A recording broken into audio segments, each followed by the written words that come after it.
a packed show tonight, so I'm going to get my next guest straight out. Will you please welcome Mr. Dolph Lundgren?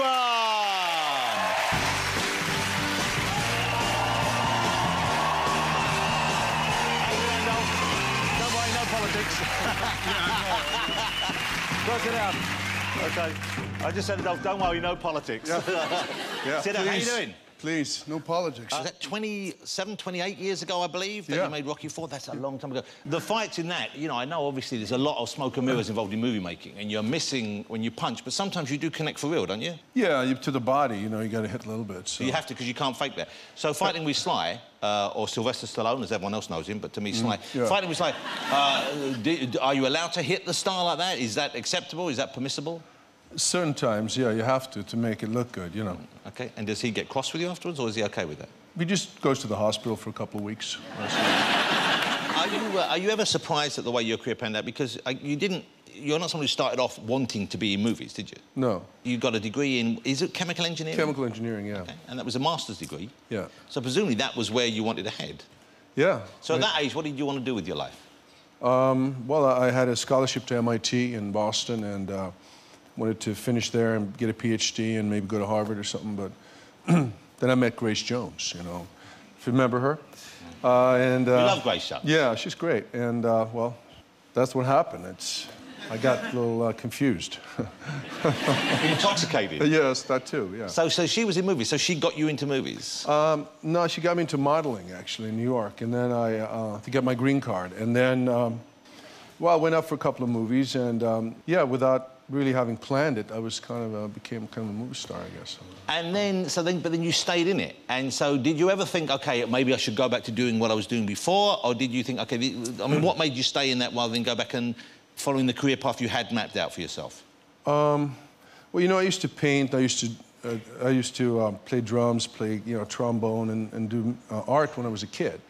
But my dad was an engineer, I wanted to please him. My older brother was an engineer, so I kind of did that also to travel. Couldn't afford to go to America without a scholarship, so that's how I got there. So you weren't necessarily wanting to be an engineer, you just did it to please your parents initially and then also to get away? Exactly.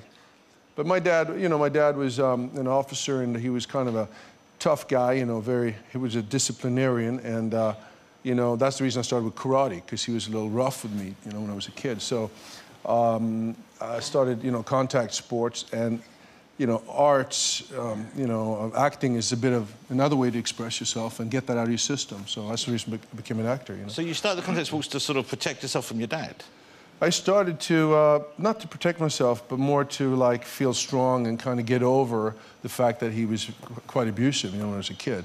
So that's the reason I wanted to feel strong. You know, when you're in your teenage years, you try to become a man, and you try to feel, you know, strong. And did you have a good relationship with your dad at the end, or was it still kind of no, it was better. It was better, but, you know, he didn't really acknowledge what had happened. It was more like, and I couldn't really bring it up. Well, by then you were 6'5" and built like a brick shithouse, so exactly. he wouldn't want to talk to you about that anymore. Yeah, it was like, hey, hello, son, great to see you. Remember those great days back in the day? Yeah. Remember, son, how much fun we had. But you felt okay towards him? You kind of forgave him for how he was? Yeah, I felt good. Yeah, I forgave him, and because he had a rough childhood too during the Depression, you know. I mean, the kids used to get beaten up in school and at home all the time, and it's just the way it was. Different world, yeah. Was he proud of you, though? Was he excited? Did it matter to you whether he was proud of you or not? Yeah, it did matter. He was proud, and he was, you know, very proud when I won my karate tournaments, and, you know, he was proud of me becoming an actor, and, you know, I just couldn't bring that up, but it's life, and without him, I probably wouldn't be sitting there anyway. Yeah. So in one way, it's a blessing in disguise. And you got to move on. If you carry that with you, then it spoils your life. For sure. You know what I was excited to see was because action heroes from the 80s, we kind of haven't made a new breed. I mean, there are some new guys. There's Jason Statham, a couple other guys. Some guys have come over from the Hong Kong movies, like Jet Li. But that's a sort of a dying breed. And I was thrilled when I saw you reuniting with Sly. Arnie was there as well, Bruce Willis, in The Expendables. That must have been a great call. Did you know that would be a hit? Did you think that people would go for that? No, I don't think anybody knew. I mean, it was a good idea Sly came up with, but last time they did that was like The Dirty Dozen or something back like 40 years ago. Yeah. Jarvis, are you a fan of action movies? Of course. Don't smile when you say it, but you are. But you're probably. Please don't take it wrong. I imagine you're probably the least fit of all of us here this evening. It's nice, isn't it? Based on what? Yeah. Well, based on, look at him, you know. He's based lean. No, he's lean. He's probably... He's wiry. He's wiry. Yeah, he's built like a triathlon runner. They're all that shape. If you had to get us fit, could you get us fit, Dolph? Do you train people? Yes. No, I just train me and my fiancée, you know. Oh, hello. Yeah. Sorry about that. Did you train Sly? Did you train Stallone? No, we trained together for the Rocky picture, and a little bit for Expendables as well, yeah. When you train together with Stallone, does he put the Rocky music on ever? He did the first time, you